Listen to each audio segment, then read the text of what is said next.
예, 이제 구체적으로 125조를 본다고 했죠. 125조의 표현들이 하면서 대립권 수요 표시한 표현들이 그림이 나오죠.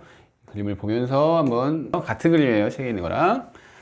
그러면 우리가 지금 그 표현들이 공통의 요건 해가지고 이 선의무과실 유효한 법률행위는 봤습니다. 봤는데 지금 우리가 125조 표현들이가 있어요. 지금 그걸 보는 거예요. 125 표현들이. 사유가 다 다르다고 했잖아요. 125조, 26조, 129조가. 근데 125조는 이 사유가 실체, 그러니까 그 현실은 진실은 대리권을 수여한 적이 없죠. 지금 그러니까 무권대리잖아요.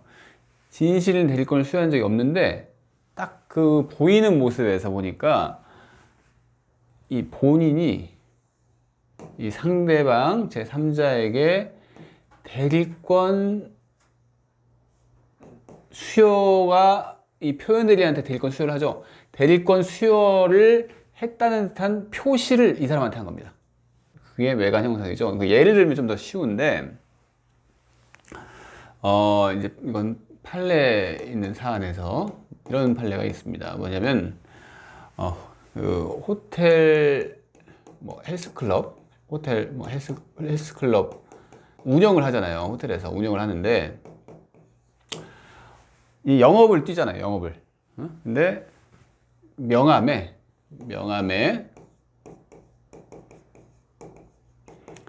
마치 이 호텔 헬스클럽에 관해서 그 대리권이 있는 듯한 호텔 헬스클럽 총 지배인이라고 해볼까요? 총 지배인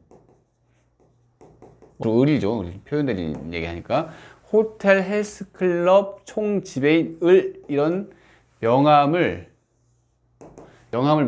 만들었는데 그거에 대해서 이 사람이 아무런 제지를 안 했다고 봅시다. 그러면 대리권이 수여된 것 같은 표시를 한 거죠.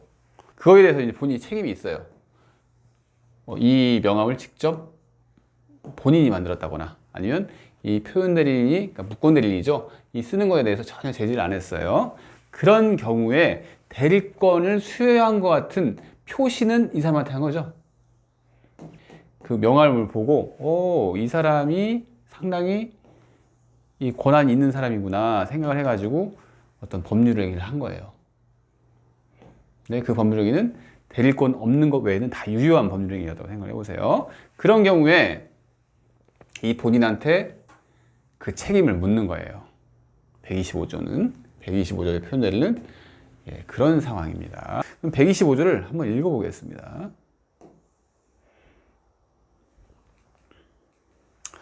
제3자에 대하여 타인에게 대리권을 수여함을 표시한 자는, 이 타인이 누구죠? 무권 대리인이죠. 타인에게 대리권을 수여함을 표시한 자, 누구에게 표시했어요? 제3자에게 표시를 했답니다. 본인이. 그 자는 대리권의 범위 내에서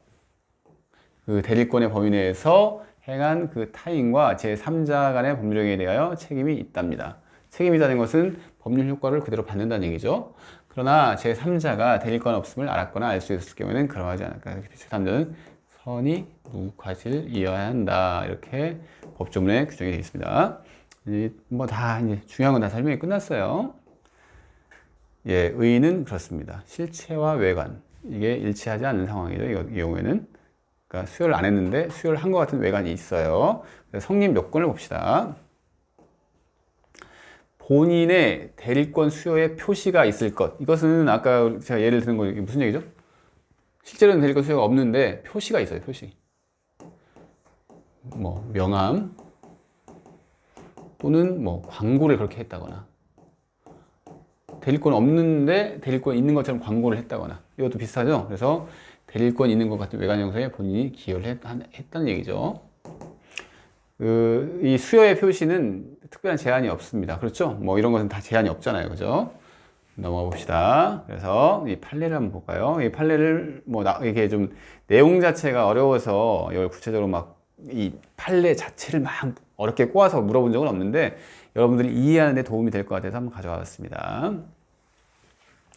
대리권 수여 표시한 표현 대리, 즉 125 표현 대리는 여기까지 하고 어떤 자가 본인을 대리하여 제3자와 법률행위를 함에 있어. 어떤 자라고 하는 것은 이 사람이 대리인이죠. 무권 대리인이죠. 무권 대리인이죠. 제3자가 법률을 함에 있어 본인이 그 자에게 대리권을 수여하였다는 표시를, 그러니까 이것은 명함, 그 표시를 제3자에게 한 경우에 성립할 수 있고, 본인에 의한 대리권 수여 표시는 반드시 대리권 또는 대리라는 말을 사용하는 것이 아니라 대리권을 추단할 수 있는 직함이나 명칭 등의 사용을 승낙 또는 부인하는 경우에도 대리권 수여 표시가 있는 것으로 볼 수 있다. 여기서 이제 포인트 내용입니다. 시험 문제에 나온다면 이걸 낼 거예요, 이걸. 그래서 명시적으로 대리인이라는 말을 사용해야 한다. 뭐 이런 식으로 꼬아서 내겠죠. 그게 아니라 그냥 명칭 사용을 승낙한 경우나 명함 사용 승낙한 거나 이런 경우에도 된다는 얘기죠. 그래서 넓게 인정을 하는 취지입니다. 두 번째 봅시다. 여기 구체적으로 보면 호텔 등의 시설 이용 우대 회원 모집 계약을 체결하면서 자신의 판매점 총대리점 또는 연락사무소 등의 명칭을 사용하여 회원 모집 안내를 하거나 입회 계약을 체결한 것을 승낙 또는 무효했답니다. 호텔 측에서 이런 명칭 사용에 대해서 승낙을 했어요. 그래서 이런 경우에도 125의 편현대리가 성립할 여지가 있다는 얘기죠. 그렇습니다. 1번 봤고요. 2번 봅시다. 그 무권 대리인이라고 보여지는 자가 이런 그 서류 아니면 도장 이런 걸 가지고 있대요. 등기권리증, 인감도장, 인감증명서를 가지고 있는데 그게 본인이 교부를 했겠죠. 이런 경우. 그러니까 등기권리증이 있으면 사실 웬만한 것은 다 통과가 되잖아요. 부동산을 매매를 하든 아니면 저당권 설정을 하든 이런 경우든 이 등기권리증이 있으면 다 됩니다. 그래서 등기권리증이 있으면 대리권이 있으니까 이 사람이 이 등기권리증을 갖고 있겠지 이렇게 생각할 수가 있어요. 제 3자 입장에서는 그 얘기입니다. 그래서 이렇게 교부한 경우에는 인정할 수 있다는 얘기죠. 알겠죠? 그럼 2-1번 봅시다. 인감증명은 거기에 앞날되어 있는, 찍혀있다는 소리, 앞날이라는 것은 찍혀있다는 얘기입니다. 찍혀있는 인형이, 그러니까 앞날되어 있는 인형은 도장이 찍혀있구나. 미리 본인의 인감으로 제출된 것과 동일하다는 것을 증명하는 서류죠.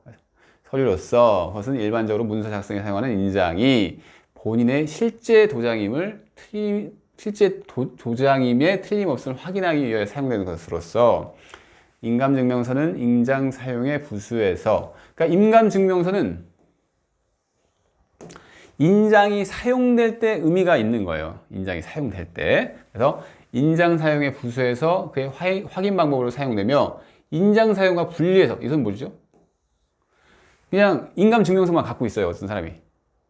예? 그런 경우 그것만으로서, 그 인감증명서를 가지고 있는 것만으로서 어떤 증명 방법으로 사용되는 것이 아니라는 얘기죠. 그래서 인감증명서를 본인이 설령 교부하였다 하더라도 이를 가지고 대리권 수여를 제3자에게 표시했다고 볼 수는 없다는 얘기입니다. 그래서 125조가 적용되지 않는다는 그런 판례였습니다. 그래서 지금 1번 요건을 봤죠? 대리권 수여 표시가 있을 것. 그죠? 두 번째, 그 대리권 수여 표시 내에서 행위를 해야 한다고 법조문에서 125조에 규정이 되어 있어요. 무슨 얘기냐면, 우리 표현 대리에는 이건 아는 거잖아요. 그래서 이게 다 봤던 내용. 패스. 알고 있죠? 두 번째, 만일 표시된 대리권의 범위를 넘는다면 126조가 적용된다고 합니다. 이거 중요한 문제인데, 우리가 아직 126조를 안 배웠잖아요. 그죠? 126조. 그냥 간략하게 126조 이제 곧 나오니까, 그때가 126조는 이렇게 기본 대리권이 있어요. 대리권이 있어요. 원칙적으로 기본 대리권이 있는데 대리권 밖에 있는 행위를 한 거예요. 밖에. 외부에 있는. 그러니까 이 경우에는 대리권의 범위를 넘으면 우리가 배웠을 거예요. 무권 대리인데, 그죠? 대리권 범위를 넘는 경우에는 원칙적으로 무권 대리라는 걸 배운 적이 있어요. 이것도 무권 대리인데 상대방 입장에서 보니까 이 범위를 넘는 이 행위가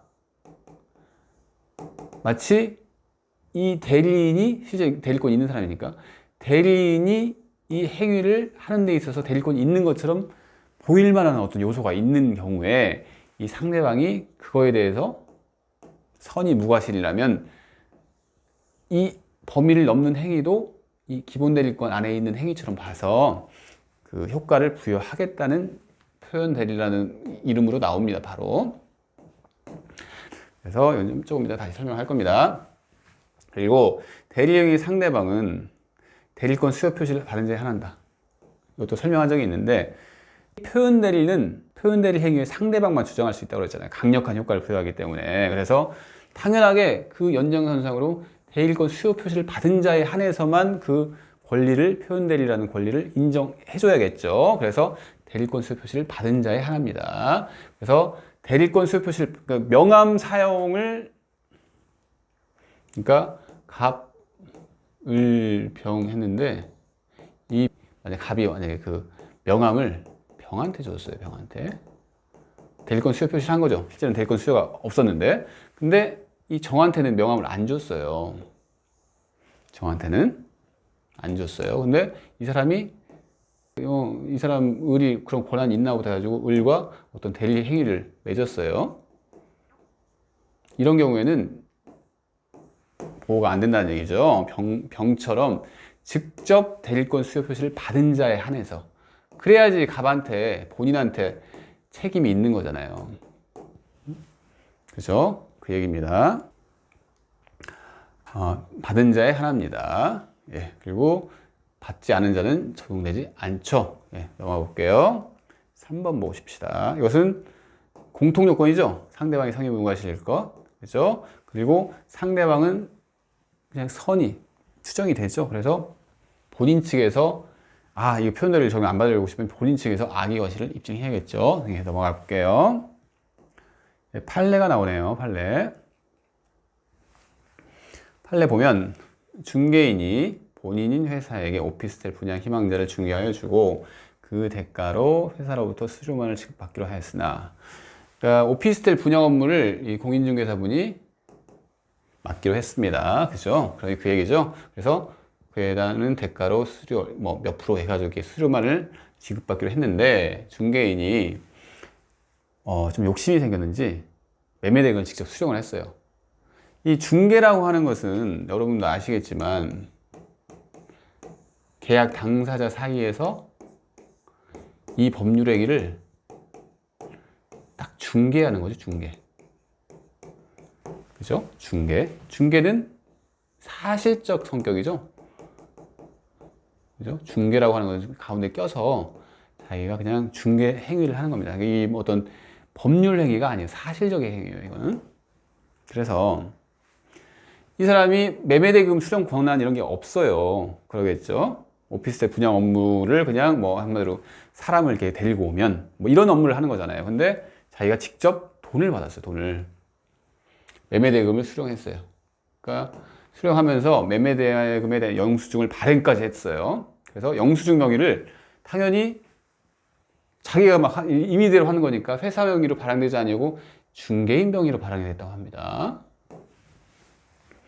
그래서 이 오피스텔 분양 받으려는 상대방이죠. 상대방으로서는 본인에게 중개인의 대리권 유무를 확인하여 보았더라면 그가 단순한 중개인에 불과하고 오피스텔에 매매대금 수령할 대리권이 없다는 점을 쉽게 알 수 있었겠죠. 딱 보니까 명의 자체가 중개인 명의예요. 그러면 이상하다. 회사 측으로부터 회사 측의 어떤 도장이 찍힌 영수증을 받아야 하는데 이거 왜 중개인 명의로 돼 있지 하면서 회사 측에 문의를 할 수 있겠죠. 이게 맞는 이 사람이 이런 수령할 수 있는 권한이 있는지를 확인할 수가 있을 거 아니에요. 근데 이걸 안 했다는 얘기예요. 게을리한 과실이 있죠. 그죠? 따라서 본인이 중개인에게 오피스텔 분양 중개를 부탁한 것을 가지고 오피스텔 분양에 관한 어떠한 대리권을 수여한 것이라도 볼 수 없으므로 125조 편제가 해당하지 않는다. 그러니까 제3자에게는 과실도 있고 그리고 분양 중개를 부탁한 것만 가지고 대리권 수여를 했다고 볼 수도 없다 이 얘기입니다. 그래서 1번 됐고요. 그러면 2번 봅시다.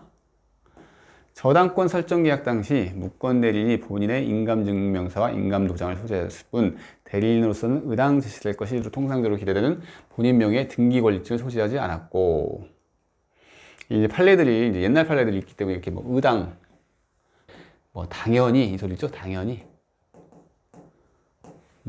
84년 판례입니다. 네.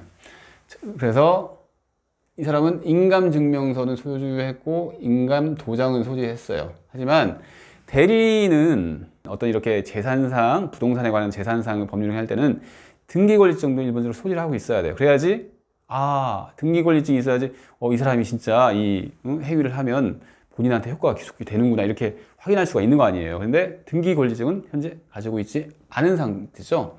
소지하지 않았고, 상대방으로서는 대리권에 대해서 의심을 가지고 직접, 그렇죠. 등기권리증 소지 안 했으니까 당연히 의심을 해가지고 본인한테 물어봐야 돼요. 그렇죠? 그래서 본인에게 상대방의 대리권의 전부를 확인하는 등으로 좀 더 적절한 조치를 하였어야 할 것이니, 그렇죠? 그래서 결론, 제3자가 상대방이 과실이 있으니까 125조를 물을 수 없다는 얘기입니다. 네, 넘어가겠습니다. 예, 이제 126조의 표현들이 나오는데요. 이게 이제 너무 여러분들 과부하 걸릴 것 같으니까 여기서 한번 쉬었다 다시 다음번에 하겠습니다. 예, 조금만 쉽시다.